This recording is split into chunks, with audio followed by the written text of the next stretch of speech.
मोदी जी 9 फौज के सिपाही हमारे बहादुर मारे गए। टारगेटेड किलिंग हो रही है। क्या कर रही है आईबी अमित शाह?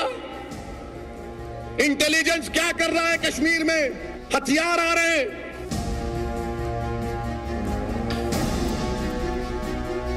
बड़ी शेखी बगैर कर 2 साल पहले उन्होंने जम्मू कश्मीर की सत्ता ली थी, पर आज कश्मीर दोबारा से 1980 और 90 के दशक में पहुंच गया है।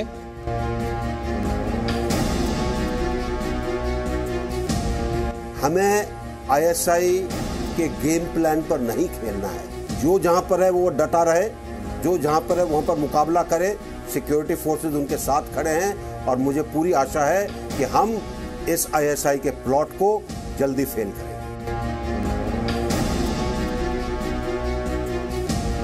मुझे लगता है केंद्र सरकार को इसको बहुत ज़्यादा सीरियसली लेना चाहिए और कोशिश करनी चाहिए कि ज़्यादा से ज़्यादा लोग जो हैं वहाँ पे जाएं, उनकी सुरक्षा की जिम्मेदारी केंद्र के ऊपर हो।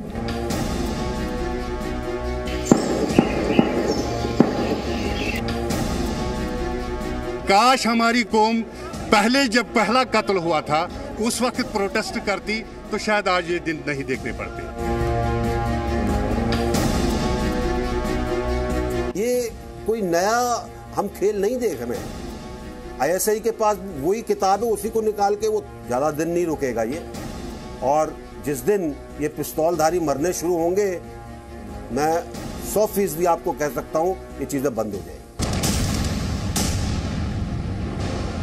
नमस्कार, ताल ठोक के देख रहे हैं आप श्रीनगर से। तो सेना ने ऑपरेशन ऑल आउट शुरू किया था आतंक के खात्मे के लिए। कई बड़े आतंकियों का सफाया भी किया गया और अब जरूरत है ऑपरेशन क्लीन की। एनआईए जांच शुरू कर चुकी है टारगेटेड किलिंग्स की। उसकी तह तक जाने की कोशिश है एनआईए की। साथ ही एनआईए द्वारा यह भी स्पष्ट किया गया है कि ये टारगेटेड किलिंग्स की जो प्लानिंग थी ये एक सोची समझी साजिश के तहत की गई थी।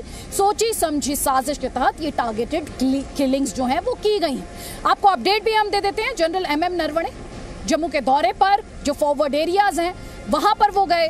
गृह मंत्री भूले नहीं, अमित शाह आने वाले हैं 23 तारीख को। उससे पहले कई अहम मीटिंग्स उनके द्वारा चेयर की गई। अब कश्मीर में जो हो रहा है उससे पाकिस्तान को बौखलाहट है, क्योंकि जिस तरह सिक्योरिटी फोर्सेस आतंक को जवाब दे रहे हैं, तकलीफ हुई है पाकिस्तान को। पाकिस्तान के विदेश मंत्री शाह महमूद कुरैशी कह रहे हैं कि ये टारगेटेड किलिंग तो कश्मीरियों की लड़ाई का हिस्सा है, उन्हें इनमें कुछ भी गलत नजर नहीं आता। वो राज्य प्रायोजित आतंकवाद का आरोप भारत पर लगाते हैं। सोचिए जरा, कौन इस तरह के आरोप लगा रहा है? पाकिस्तान, जिसे पूरी दुनिया में उसके टेररिज्म के लिए जाना जाता है और एफएटीएफ की ब्लैक लिस्ट में जाने का खतरा उस पर लगातार मंडरा रहा है। इसीलिए ताल ठोक के आज हमारी बहस इन सवालों के साथ कि सेना के एक्शन से पाकिस्तान को टेंशन क्यों हो रही है। अब की बार आतंक मुक्त कश्मीर की बात की जा रही है, उसमें किस तरह के चैलेंजेस आएंगे? पाकिस्तान का पक्का इलाज क्या है? ये अपने आप में बड़ा सवाल है।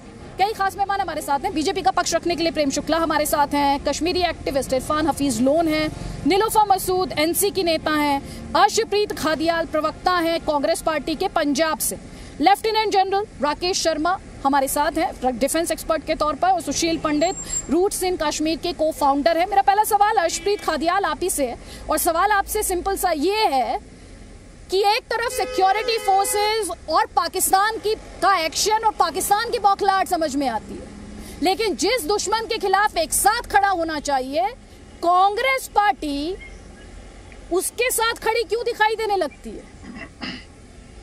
आप कह रहे हैं कि पहली बात तो मुझे काइंडली इंटरप्ट मत कीजिएगा 60 सेकंड्स के लिए। पहली बात तो ये है, हम सलाम करते हैं, सल्यूट करते हैं जो हमारी आर्मी है उनको, उनकी शहीदियों को, और अपील करते हैं बीजेपी सरकार को कि उनको मुआवजा दिया जाए जो हमारे वहां पे जवान शहीद हुए हैं। दूसरी बात, ये बीजेपी की इनकॉम्पिटेंस है, मिस गवर्नेंस है, जिसकी वजह से जम्मू कश्मीर के लोगों को उसका खामियाजा भुगतना पड़ रहा है। इन्होंने गारंटी दी थी डीमोनेटाइजेशन के वक्त और आर्टिकल 370 की इनऑपरेशनलाइजेशन के वक्त कि हम टेररिज्म को जड़ से खत्म कर देंगे, इकोनॉमी बढ़ जाएगी, सेफ्टी बढ़ जाएगी, गवर्नेंस बढ़ जाएगी, अच्छी हो जाएगी।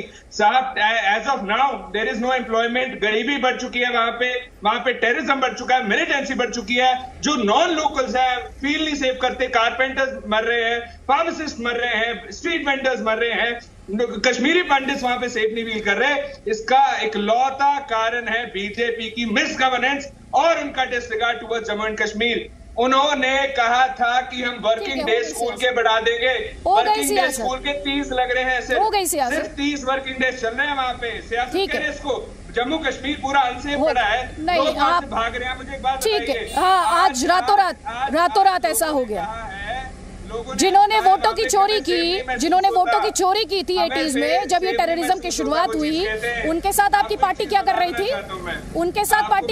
आपकी उसका जवाब नहीं है। प्रेम शुक्ला आपका जवाब, ये कह रहे हैं आपकी वजह से है मौजूदा हालात। जवाब सुन लीजिए, जवाब ले लीजिए। भाषण का मंच नहीं है, वाद विवाद का। देखिए आतंकवादियों को पालने पोसने और उनका समर्थन करने वाले कांग्रेसियों को आतंकवाद जम्मू एवं कश्मीर में घटा है, इस तथ्य और सत्य को स्वीकारने में समस्या हो रही है। आतंकवाद वहाँ 59% सुरक्षा बलों की कार्रवाइयाँ बढ़ी हैं और 73% सुरक्षा बलों पर होने वाले हमले घटे हैं। वहाँ 49% जो है आम नागरिकों पर होने वाले हमले घटे हैं। वहाँ 22% आतंकवादियों ने आतंक का रास्ता छोड़ दिया है। वहाँ घुसपैठ की घटनाएं घट गई है। चूंकि पाकिस्तान देख रहा है कि जिस तरह से जम्मू एवं कश्मीर में इसमें पर्यटन का उद्योग बढ़ा है, जिस तरह से 1 लाख करोड़ रुपए की विविध परियोजनाएं विकास संबंधी जम्मू एवं कश्मीर में क्रियान्वित हो रही हैं, उन योजनाओं के क्रियान्वयन होने से जिस तरह से वहाँ रोजगार की संभावनाएं प्रबल हुई है, जिस तरह से जम्मू एवं कश्मीर के हर गांव में तिरंगा ध्वज फहरा रहा है। कांग्रेस के कार्यकाल में लाल चौक पर भी तिरंगा ध्वज फहराने के लिए डॉक्टर मुरली मनोहर जोशी, भारतीय जनता पार्टी के तत्कालीन राष्ट्रीय अध्यक्ष को ये अनुमति देने की स्थिति में नहीं थे। कालांतर में 21वीं सदी में अनुराग ठाकुर को भी इन्होंने लाल चौक पर तिरंगा ध्वज फहराने की अनुमति नहीं दी थी। आज लाल चौक पर अगर कृष्ण जन्माष्टमी का रथ निकल रहा है तो यह इस बात का सबूत है कि पाकिस्तान द्वारा प्रायोजित आतंकवाद के समूल नाश के संदर्भ में जिस तरह की कार्रवाइयां, ये क्यों चीख रहे हैं? क्या प्रॉब्लम है इनको? इनकी समस्या क्या है? विकास योजनाएं आप गिनवा रहे हैं, अभी जो मौजूदा हालात है आपके हिसाब से वो चैलेंजिंग है या नहीं है? बस एक छोटा सा सवाल है मेरा। जी क्या अदिति जी क्या प्रश्न है? ये चीख रहे थे इसलिए सुन नहीं पाया मैं। अदिति जी आपका प्रश्न क्या है? ये ठीक है सर, थोड़ी देर पहले केंद्रीय मंत्री जनरल वीके सिंह से हमने खास बात की है जम्मू कश्मीर में जो मौजूदा हालात में। सुनिए, हमारे साथ इस वक्त केंद्रीय मंत्री जनरल वीके सिंह हैं। जनरल वीके सिंह जी, बहुत बहुत स्वागत है सर, आपने जी न्यूज के लिए वक्त निकाला है। मेरा पहला सवाल, आज देश एक former chief of army staff को भी सुनना चाहता है और देश आज एक केंद्रीय मंत्री को भी सुनना चाहता है और देश आज एक राजनेता को भी सुनना चाहता है। मेरा पहला सवाल सर आपसे, करीब आप आए थे पिछले महीने यहाँ पर जम्मू कश्मीर में, जो कुछ बीते दिनों में हुआ है, अक्टूबर 2 से जो कुछ हुआ है, क्या उसने आपको सरप्राइज किया है, शॉक किया है? आपका कमेंट सर। देखिए आदित्य जी, पहली चीज, इतने दिनों से शांति थी, लेकिन जो लोग वहां पर रहते हैं कश्मीर के अंदर, अगर उनसे बातचीत की जाती तो कहीं ना कहीं कुछ ना कुछ इस चीज़ का अंदेशा था कि कुछ लोग बात करेंगे, क्योंकि आईएसआई जो इन सब चीज़ों को कराती है पाकिस्तान से, वो चुपचाप बैठने वाली नहीं है। और मुझे लगता है कि अफ़गानिस्तान के बाद उनको एक ऐसा लगने लगा कि अब सही टाइम है कि हम कुछ ना कुछ चीज़ शुरू करें। और ये जो विकल्प चुना गया है कोई नई चीज़ नहीं है। इसको पहले कोशिश की गई थी, अगर आपको याद होगा, ग्रेनेड फेंके जाते थे, सिक्योरिटी फोर्सेस ने वो बंद कराए, पत्थरबाजी शुरू हुई, कुछ और चीज़ें शुरू हुई, और अब एक दहशत फैलाने की कोशिश है, टेरराइज करने की कोशिश है। दो चीज़ें मानता हूँ। पहली चीज़, कोई नई चीज़ नहीं है, इस चीज़ को कंट्रोल किया जा सकता है और हमारे सिक्योरिटी फोर्सेस, मुझे पूरा भरोसा है कि इस समय वो सब कर रहे होंगे ताकि ऐसी चीज़ें ना हो। दूसरा, हमें आईएसआई के गेम प्लान पर नहीं खेलना है, ज़्यादा इन चीज़ों को तूल नहीं देना है, हमें वो नहीं करना है जिससे लोगों के बीच में इस टेररिज्म का फर्क पड़े कि जी यहाँ से चल पड़ो। ऐसा कुछ नहीं। जो जहाँ पर है वो डटा रहे, जो जहाँ पर है वहाँ पर मुकाबला करे। सिक्योरिटी फोर्सेस उनके साथ खड़े हैं और मुझे पूरी आशा है कि हम इस आईएसआई के प्लॉट को जल्दी फेल करेंगे। टारगेटेड किलिंग को लेकर बहुत ज्यादा चिंता और कंसर्न जाहिर किया गया है। जो हम डिफेंस एक्सपर्ट से बात कर रहे हैं वो ये कहते हैं कि ये हाइब्रिड वॉरफेयर है और ये अपने आप में एक बड़ा चैलेंज है। मैं इसे आपसे समझना चाहती हूँ कि भारत के फोर्सेस के लिए ये टारगेटेड किलिंग कितना बड़ी चुनौती है। हमको इसका उपाय निकालना, उपाय हैं। हमने पहले भी चीजों को बंद किया है, इन चीजों को भी कंट्रोल किया जा सकता है और सिर्फ तसल्ली के साथ प्लान तरीके से इन चीज़ों के ऊपर एक्शन लेना है। ये कोई नया हम खेल नहीं देख रहे हैं। आईएसआई के पास वही किताब है, उसी को निकाल के वो कोई नई चीज़ उसमें डाल देते हैं, उससे पूरा का पूरा जो उनका अभियान चल रहा है वो नया नहीं होता है। क्या ये माना जाए जो मौजूदा हालात है, ये खासतौर पर जो अक्टूबर से ये जो टारगेटेड किलिंग का ट्रेंड है, ये फॉल आउट अफगानिस्तान का है? जस्ट फॉर क्लैरिटी सर, मैं ये कहना चाहूँगा हमारे अंदर और अफगानिस्तान में फ़र्क है। हम उनकी इन सब तजवीज़ों को, उनकी इन सब चीज़ों को कई साल से देख रहे हैं, हम उनको समझते हैं और मुझे इस चीज़ का पूरा यकीन है, पूरा भरोसा है कि जो हमारे ट्रुप्स हैं, जो हमारे सिक्योरिटी फोर्सेस हैं कश्मीर में, वो भी इन चीज़ों को समझते हैं। इसलिए कोई घबराने की बात नहीं है, कोई पलायन की बात नहीं है। इसीलिए मैंने कहा सिक्योरिटी फोर्सेस इस पर काम करते रहेंगे, ज़्यादा दिन नहीं रुकेगा ये। और जिस दिन ये पिस्तौलधारी मरने शुरू होंगे, मैं 100% आपको कह सकता हूँ ये चीज़ें बंद हो जाएंगी। चाइना पाकिस्तान के नेक्सस को कैसे देखते हैं? आपने अभी अफगानिस्तान का जिक्र किया और साथ ही यहाँ पर इंपॉर्टेंट होगा अपने दर्शकों को ये भी याद दिलाना कि अमेरिकन फोर्सेस और इंडियन फोर्सेस को कंफ्यूज नहीं किया जा सकता, उनका कंपैरिजन नहीं हो सकता। उसके पीछे एक रीजन है, इंडियन ट्रूप्स जो हैं वो बैटल हार्डन्ड रहे हैं। इंडियन ट्रूप्स के नाम कई ग्रेट विक्ट्रीज रही हैं। पाकिस्तान ने जब जब हिमाकत की है, भारत की तरफ से बहुत करारा जवाब मिला है। तो ये जो चाइना और पाकिस्तान एक साथ आए हैं और खासतौर पे अफगानिस्तान में इस समय जो चल रहा है, वो भारत के लिए कितनी बड़ी चुनौती आने वाले दिनों में होगा? देखिए, मेरे ख्याल से कई बार हमारे सेना प्रमुखों ने कहा है, कई बार हमारी हायर लीडरशिप ने भी कहा है, भारत हर चुनौती का सामना करने को तैयार है, फुल स्टॉप। इसके बाद कोई सवाल नहीं है। जनरल सर, आप उनसे क्या कहेंगे जो आतंकियों के हमदर्द हैं? आप उनसे क्या कहेंगे जो कहते हैं मौजूदा हालात जो हैं 370 हटाने का नतीजा है? हमदर्द बनना आसान है, दर्द सहना आसान नहीं है। तो मैं तो उनको एक सलाह दे सकता हूँ, इस हमदर्दी को छोड़िए।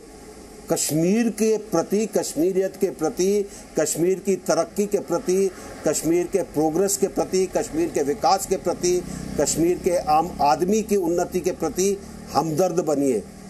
ये दहशतगर्द और आईएसआई चंद चांदी के टुकड़े आपको देंगे और उसके बाद आपका भक्षण करेंगे। इनको छोड़िए, कश्मीर के बारे में सोचिए। कश्मीर के बाहर केंद्रीय मंत्री जनरल वीके सिंह क्या कह रहे हैं? वो ये कह रहे हैं कि आतंकियों के हमदर्द नहीं बनिए, कश्मीर के विकास, कश्मीर में उन्नति, कश्मीर में किस तरह से आगे बढ़ना है, इस पर फोकस कीजिए, क्योंकि आतंकियों के हमदर्दों को तो दर्द सहना पड़ेगा।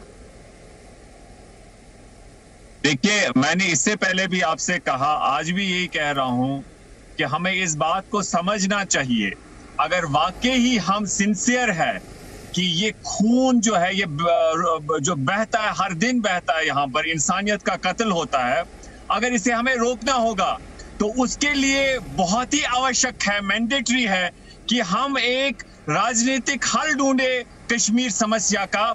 और मैं ये मानता हूं कि भारत के संविधान में संभव है एक हल, वो हाल हमें लाना चाहिए, क्योंकि 30 साल हमने देखा कहीं युद्ध भी हुए, सर्जिकल स्ट्राइक भी हुई। आप तो हमेशा चिल्लाती थी, आप, मुझे याद है आपका कि 370 हट गया। आप लोग देश विरोधी बात करते हो, आप देशद्रोही हो। 370 हट गया, शांति होगी कश्मीर में, कश्मीर सुलझ गया। देख रहे हैं आप क्या हुआ।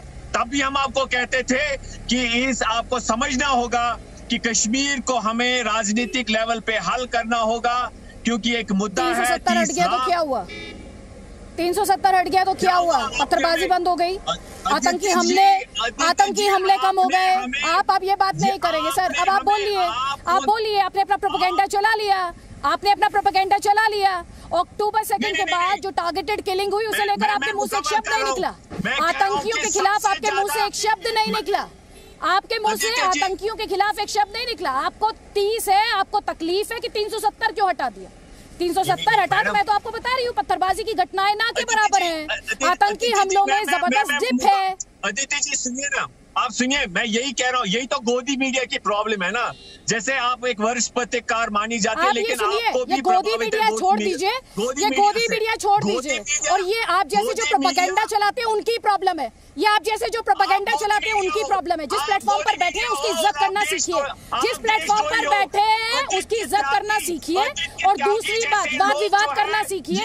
निजी आक्षेप करने से कुछ नहीं होता। इनको हटाइए। इनको गोदी मीडिया दिखाई दे रहा है अगर एक प्लेटफॉर्म, इनको हटा दीजिए स्क्रीन से।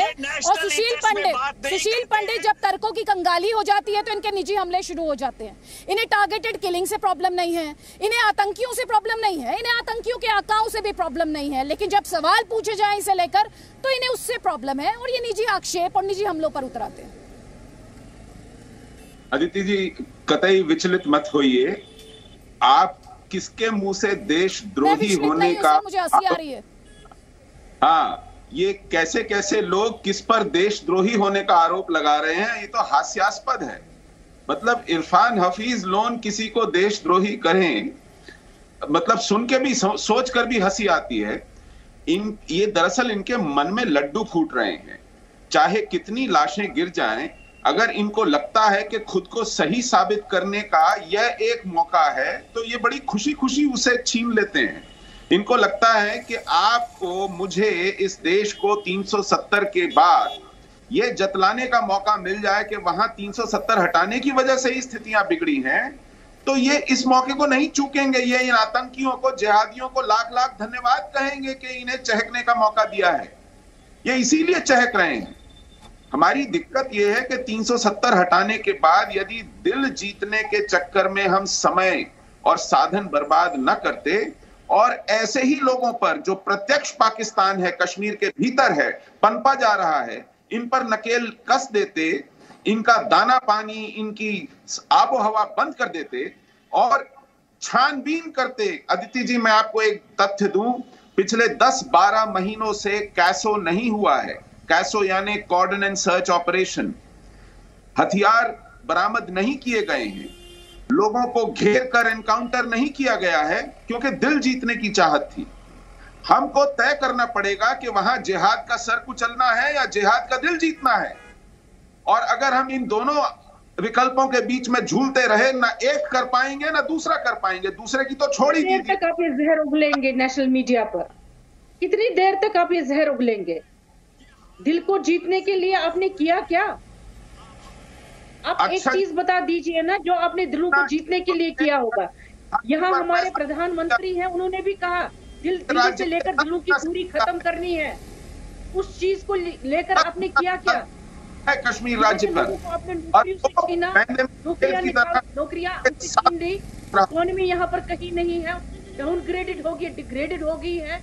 यहाँ के माइग्रेंट सब जो कुछ बचे कुचे थे वो भी छोड़कर जा रहे हैं। कॉमन जो भाग रहे हैं, जिन दहशतगर्दों को आपने पनाह दी अपने घरों में, जिनको मदद की, शिनाख्त करने में निशाने पर लेने वाले मजदूरों को, उनको आप भगाते हैं एक तरफ और दूसरी तरफ हमको भुड़कते हैं कि वो भाग रहे हैं।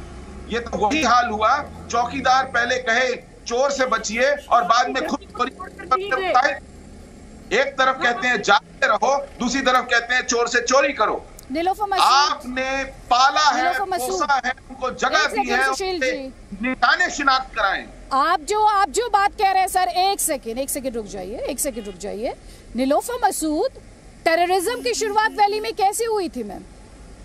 कश्मीर में टेररिज्म की शुरुआत कैसे हुई, आज मैं आपसे समझना चाहती हूँ।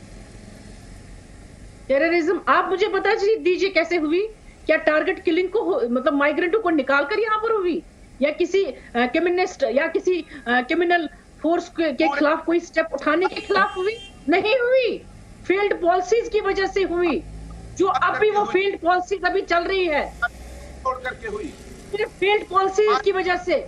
और सुशील साहब नीलोफर जी ये दिखाएंगे कि ये मोर पैट्रियोटिक। मैडम, वोटों की चोरी का आरोप कौन सी पार्टी पर लगा था मैम? वोटों की चोरी का आरोप किस पार्टी पर लगा था? मुझे याद दिलाना पड़ेगा आज आपको। वोटों की चोरी का आरोप किस पार्टी पर लगा था, ये मुझे आपको याद दिलाना पड़ेगा। इलेक्शंस की रिगिंग के आरोप किस पार्टी पर लगे थे सत्ता पाने के लिए, मुझे आपको याद दिलाना पड़ेगा। उससे पहले पाकिस्तान ISI की हर कोशिश नाकाम साबित हुई थी। क्या आपकी पार्टी ऐतिहासिक गलतियों से अपना पल्ला झाड़ सकती है? आप बताइए ना, आपके विरोधी आपसे सवाल पूछते हैं, उस पर जवाब दीजिए। आप कब तक सियासत करेंगे? अपनी गलतियों पर बात कीजिए, अपनी पार्टी की गलतियों पर बात कीजिए। इलेक्शन कमिश्नर ऑफ इंडिया पर आपकी पार्टी पर जो आरोप लगे उन पर आपका जवाब मांग रही हूँ मैं। आपकी पार्टी पर जो आरोप लगे उस पर जवाब मांग रही हूँ, जवाब दीजिए। ऐसे इलेक्शन कमीशन के पीछे मत छिपिए, इलेक्शन कमीशन के पीछे छिपना कर दीजिए बंद। और जो आपकी पार्टी पर आरोप लगाते हैं आपके विरोधी, उस पर जवाब दीजिए। आपके पास जवाब नहीं है, अब आप इलेक्शन कमीशन के पीछे जाकर छिपेंगे, पीछे जाकर छिपेंगी मैम। उसके लिए मैं आपको प्लेटफॉर्म नहीं दूंगी, कोई बात नहीं ma'am, that's okay.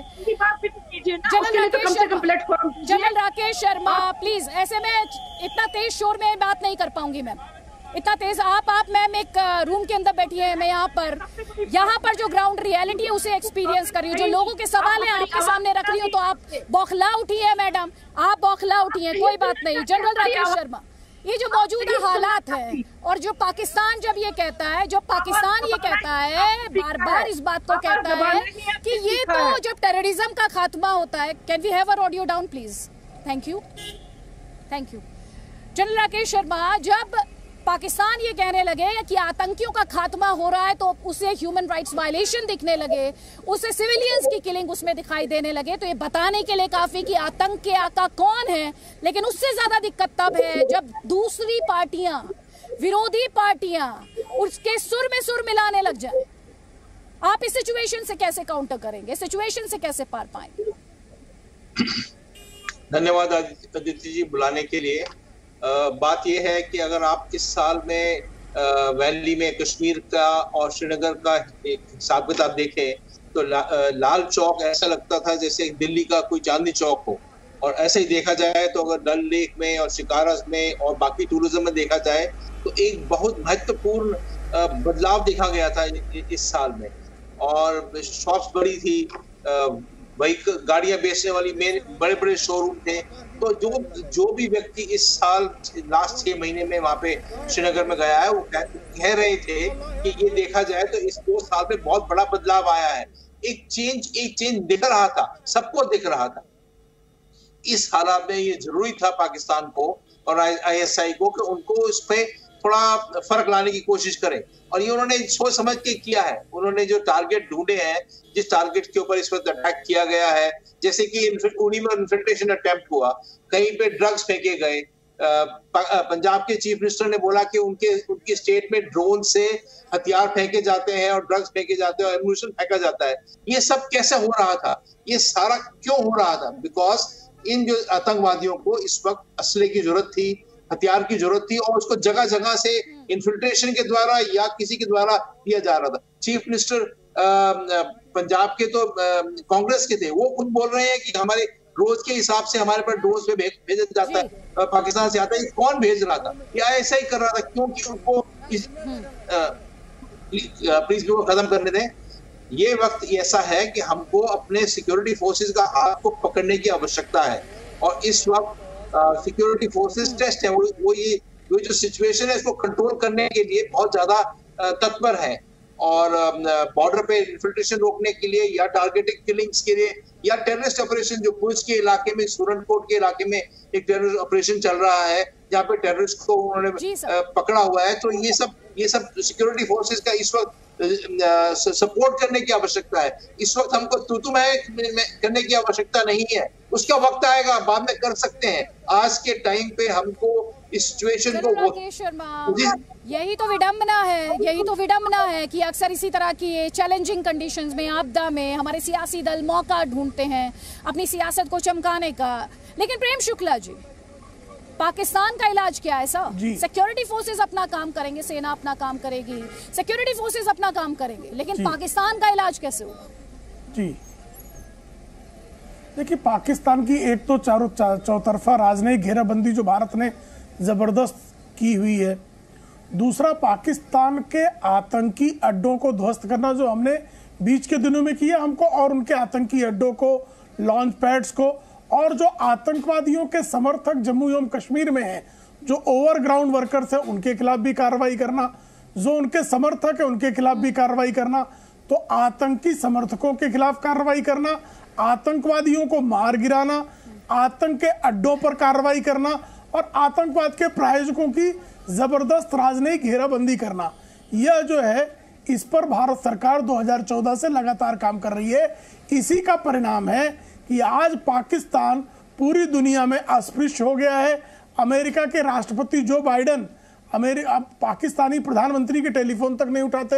Organisation of Islamic cooperation में भी कोई पाकिस्तान का समर्थन करने के लिए अनुच्छेद 370 पर संशोधन के बाद सारा शोरगुल मचाने के बाद भी पाकिस्तान के समर्थन में टर्की और मलेशिया के अलावा और कोई इस्लामी देश निकल कर नहीं आया। यह सब जो सफल राजनयिक घेराबंदी है उसका ही परिणाम है। हम आतंकवाद का समूल नाश करके ही हम चैन की सांस लेंगे। उसके पहले लगातार आतंकवाद के खिलाफ हमारी कार्रवाई जारी रहेगी, वो और तेज हो जाएगी। टैकल करेंगे, एक जवाब दीजिए। माइग्रेंट जो छोड़ करके जा रहे हैं, आप कैसे उनको मनाएंगे कि वहीं पर हैं? आप सेफ्टी सिक्योरिटी कैसे इंश्योर करेंगे? आप कैसे आतंकवादियों के चाटुकारों को हम क्यों जवाब दें? माइग्रेंट जो शिफ्ट किए जा रहे हैं उनको कैसे? आतंकवादियों के चाटुकारों को हम जवाब नहीं देते। पाकिस्तान के तलवे चाटने वाले कांग्रेसियों को क्या जवाब दें? चीन के दलालों को क्या जवाब देने की आवश्यकता है? चीन के दलालों को आवश्यकता ही नहीं जवाब देने की। जाओ चीन से चवन्नी मांग कर खाओ, जाओ चीन से चंदा मांगो, चीन के चंदा खोरों को क्या जवाब दें? ड्यूटी होती है, ऑपोजिशन की ड्यूटी होती है। चीन के चंदाखोर और आईएसआई के तलवे चाटने वाले आपराधिक तत्वों को क्या जवाब दें? एक बात बताइए, अरे 317 अपराधियों को जवाब नहीं दिया जाता जी। आतंकवादियों के तलवे चाटने वाली कांग्रेस को क्या जवाब देना?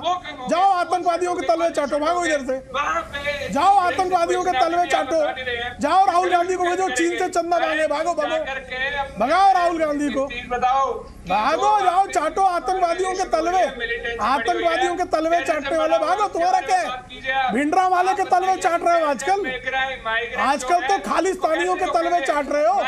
जिन्होंने श्रीमती इंदिरा गांधी की हत्या की, उन खालिस्तानियों के तलवे चाटने वाले नमक हराम कांग्रेसियों, नमक हरामों से को क्या जवाब देने की जरूरत है? भाषा पर नियंत्रण रखिए, अमर्यादित भाषा का इस्तेमाल ना किया जाए, अमर्यादित भाषा का इस्तेमाल ना किया जाए। सारे पैनलिस्ट से ये रिक्वेस्ट कर रही हूँ मैं, प्लीज। और ये अपने दर्शकों को स्पष्ट करते हुए ये पैनलिस्ट की निजी राय है, चैनल इस तरह की भाषा को एंडोर्स नहीं करता है। और आप सभी पैनलिस्ट की रिक्वेस्ट है, आप तार्किक तौर पर बहस करना चाहते हैं, प्लीज अपने पॉइंट्स रखिए। निजी हमलों के लिए कोई गुंजाइश नहीं है। आई एम सॉरी, निजी हमलों के लिए गुंजाइश नहीं है। वाद विवाद का मंच है, वाद विवाद का मंच है। ये बात रखें, तार्किक तौर पे रखें प्लीज। नीलोफर मसूद, एक सेकंड। आदित्य जी 19 तार्किक तौर पर बात करनी है तो सर कीजिए, निजी हमले मत कीजिए।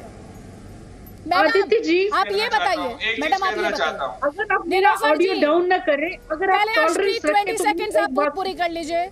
20 सेकंड्स पहले अर्शप्रीत की बात पूरी जाने दीजिए मैडम, फिर बोलिएगा। धन्यवाद। रुक जाइए एक सेकंड काइंडली। मैं सिर्फ इतना कह देना चाहता हूँ कि hundreds of migrants have left Jammu and Kashmir because safe secure नहीं फील कर रहे थे। 30 वर्किंग डेज हो रहे हैं स्कूल्स कॉलेजेस में, और लाइव कॉन्फ्रेंस आपने 30 वर्षों में क्या किया?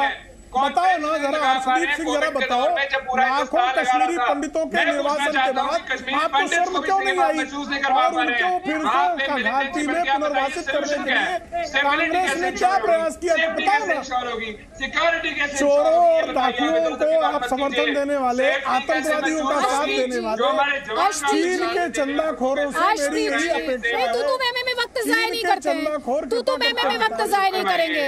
अर्शप्रीत जी एक सेकेंड प्लीज, अर्शप्रीत जी मैं आपसे बात कर रही हूँ। अर्शप्रीत जी, प्रेम शुक्ला जी प्लीज रुक जाइए सर, प्लीज रुक जाइए सर, प्रेम शुक्ला जी प्लीज रुक जाइए।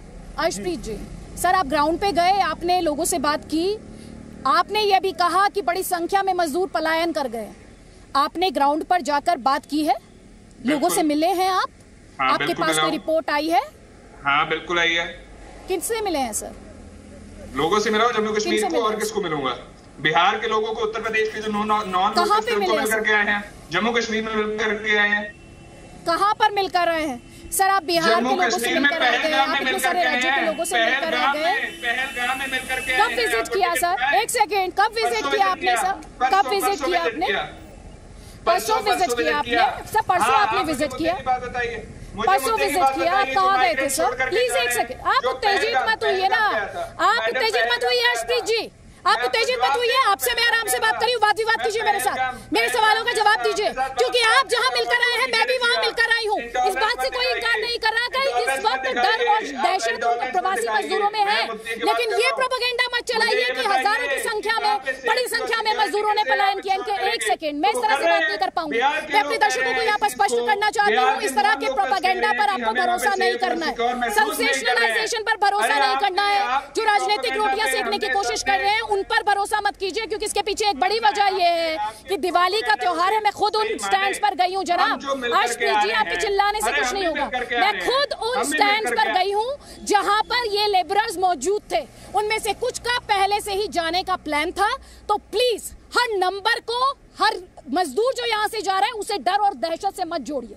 डर और दहशत आतंकी फैलाना चाहते हैं, सिक्योरिटी फोर्सेस हो, जम्मू कश्मीर पुलिस हो, सुरक्षा मुहैया कराने की कोशिश कर रही है। जब आप जैसे लोग इस तरह की डिबेट में आकर उत्तेजित और लोगों को भड़काने की कोशिश करते हैं, राजनीतिक रोटियां सेकने की कोशिश करते हैं, तो उसमें सीरियस प्रॉब्लम है, सीरियस प्रॉब्लम है, वो तथ्यों से दूर है। नीलोफर मसूद। आदित्य जी, पहले ही मैं आपको ये बोलना चाहूंगी कि दिवाली की वजह से लोग यहाँ से नहीं जा रहे हैं, बल्कि यहाँ पर आर्टिकल 370 एब्रोगेशन होने के बाद भी लोग नहीं निकले। तब भी ये माइग्रेंट जो थे, नॉन लोकल्स थे, यहाँ पर रहे और भाईचारा इतना ज्यादा था। अगर किसी के पास खाने के लिए कुछ नहीं था तो मुस्लिम बरादरी निकलकर उन्होंने उनके घरों में अनाज पहुंचाया, जहां की आपने स्टेटमेंट्स भी सुनी होगी। लेकिन आज क्या वजह होगी कि इतने हालात खराब है कि ये लोग यहाँ से दिवाली के नाम, जो आप नाम दे रही है, दहशत है यहाँ पर, दहशत के नाम से, डर से ये यहाँ पर जगह छोड़ रहे हैं। और इसका जिम्मेदार कौन है? आपको बहस उस पर करनी चाहिए, आपको बहस इस पर नहीं करनी चाहिए कि अमेरिका ने फोन किया तो पाकिस्तान उठाता नहीं है, या पाकिस्तान फोन करता है तो अमेरिका को कोई फर्क नहीं पड़ता। आपको फर्क पड़ना चाहिए कि यहाँ पर हालात ऐसे क्यों हुए, ये फर्क पड़ना चाहिए। मैडम को तस्वीर दिखाइए पहले तो, हम कहाँ खड़े, पहले तो अर्शप्रीत जी को और मैडम को तस्वीर दिखा दीजिए हम कहाँ खड़े हैं। और दूसरा मैडम सुन लीजिए प्लीज, आप ऐसे चिल्लाएंगी तो मैं कैसे बात कर पाऊंगी मैम? चिल्लाने की जरूरत नहीं है मुझे, मैं जहाँ खड़ी हूँ ना वहाँ पे तस्वीरें ही बहुत कुछ बोलती हैं।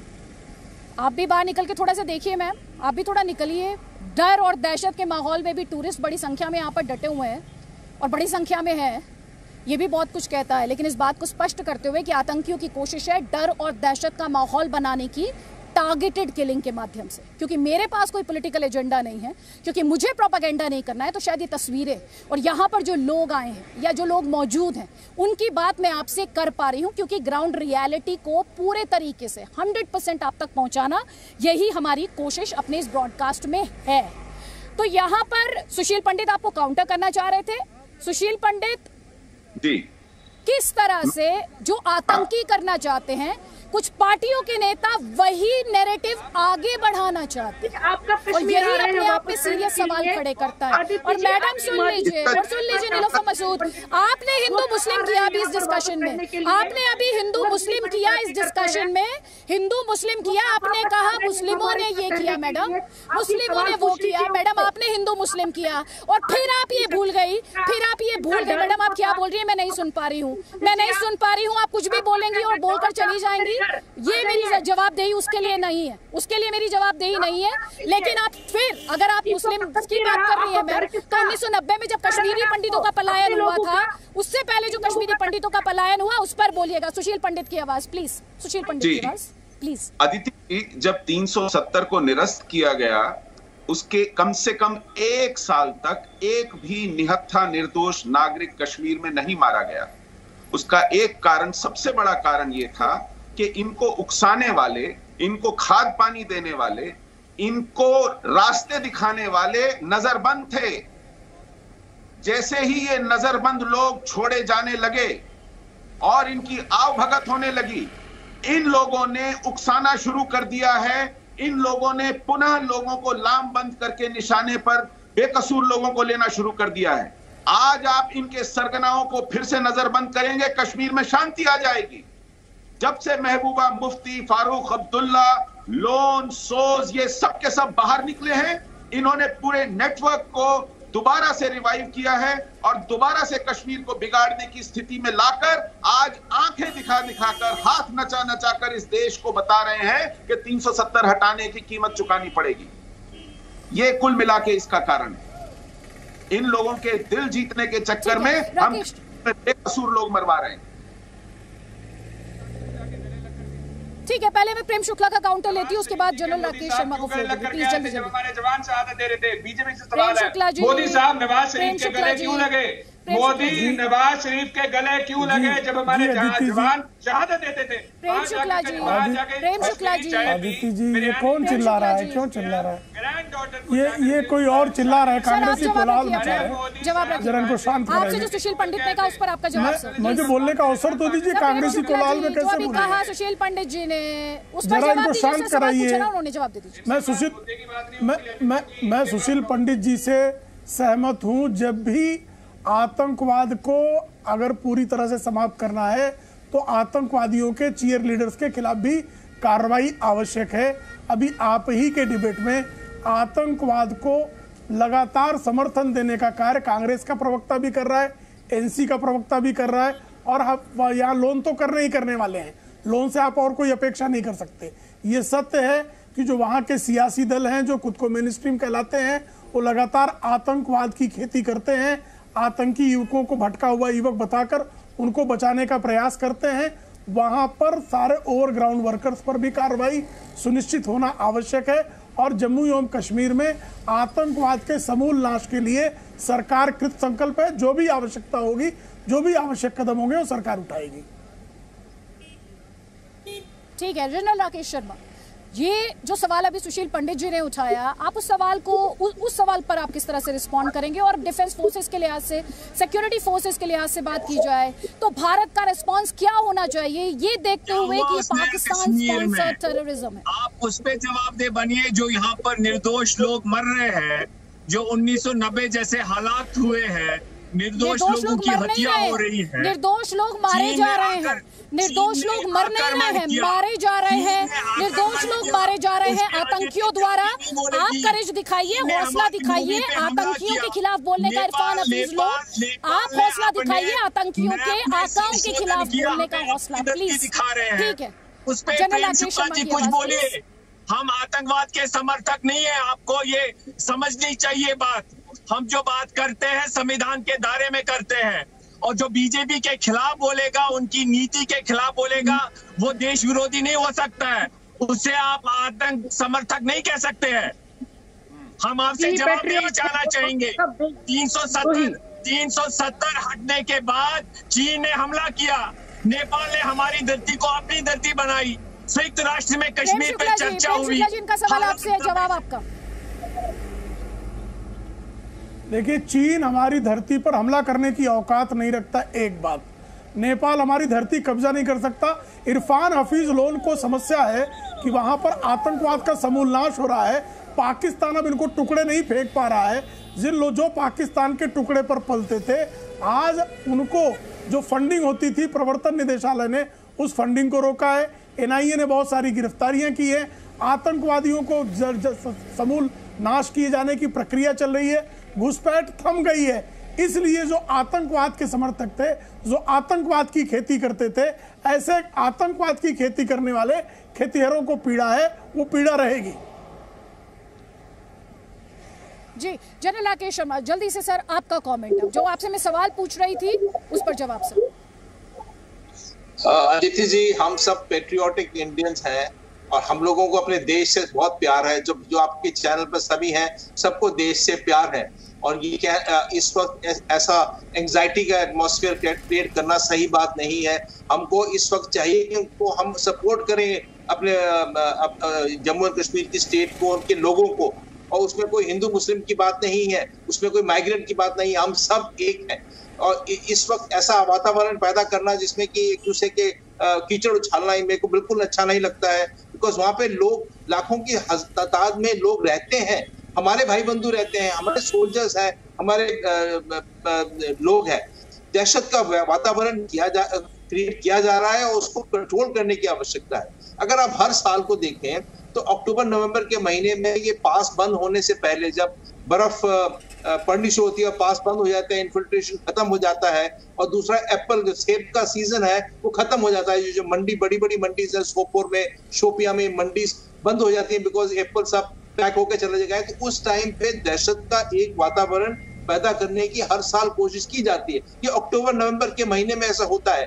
परंतु इस बार एक फोकस टारगेट किलिंग है, जिसमें जो दहशतगर्दी है उन्होंने बंदों को चुन चुन के हिट किया है।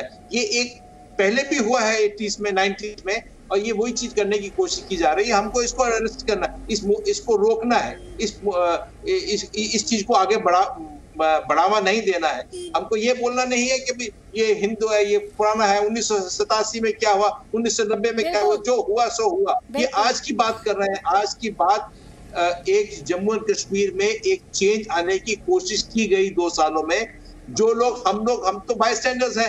मैं कश्मीरी नहीं हूं, पर मैं जानता हूं कश्मीर को, मैं 10-12 साल रह चुका हूं। हमको दिखता था कि एक फर्क आया है, हमको दिख रहा था। अब कोई माने या ना माने, हमको दिखता था फर्क आया है। हम लोग तो स्टडी करते हैं, हर साल वहां जाते हैं, हर साल रहते हैं। तो इस फर्क को आगे बढ़ाने की जरूरत है, हमको ठीक करने की आवश्यकता है। अब कहना कि वो आ गए, वो चले गए, वो आ गए, ये आई थिंक बातचीत हमको शोभा नहीं देती है। हम भारतीय हैं, हमको अपने देश से प्यार है, हमको अपने जम्मू कश्मीर से प्यार है, और उसी प्यार को आगे बढ़ाने की आवश्यकता है। बहुत बहुत शुक्रिया आप सभी मेहमानों का। और